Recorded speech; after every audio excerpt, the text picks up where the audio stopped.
Hey, it's Mike over at fishyourassoff.com, and today what I'm doing is I'm answering some of the frequently asked questions on the internet about my Fab 5 favorite fish that I like to catch. And those are flounder, tarpon, snook, redfish, and speckled trout. And the question I'm going to answer today is about flounder. The question is, can you gig a flounder in Florida?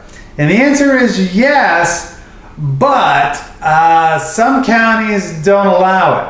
So I don't think that Collier County and I don't think that Monroe County will let you do any flounder gigging. Now, everything changes, everything changes. These rules change all the time. So I suggest you go to myfwc.com, which is the Florida Wildlife Commission website. I mean, they change constantly, these rules. So check them every year before you go out doing whatever you're doing, I mean, you think about snook, they change all the time, Some years you can't keep them on the west coast, but you can keep them on the east coast. The slots change. All this stuff changes all the time. So make sure that you really pay attention to these rules, because remember, when you're gigging a flounder, that's like fishing for a flounder. So you need to have fishing license, saltwater fishing license. And the water refracts light funny, so you might think that fish is bigger than it is. So if you gig a flounder that is under the size it has to be, which is 12 inches,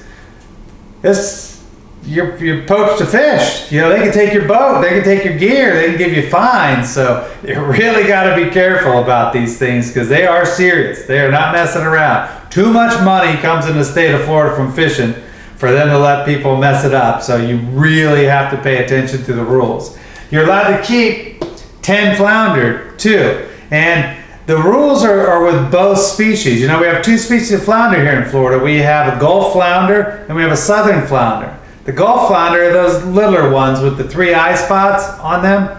And the southern flounder are usually bigger, but the bag limits and the size is the same. So it's 12 inches, that's the minimum, and you can keep 10 of them.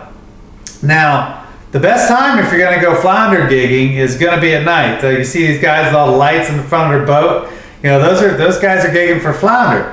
And low tide's going to be the best too. It seems kind of counterintuitive, but it's not really, because as the tide comes in, those flounder disperse everywhere, and you won't be able to get to them in your boat usually. But at low tide, they don't have as many places to go, and chances are you're going to be closer to where a deeper cut is. So it's super shallow, 6 inches here, and it's 2 feet right here because of the way the incline around these shores and stuff go.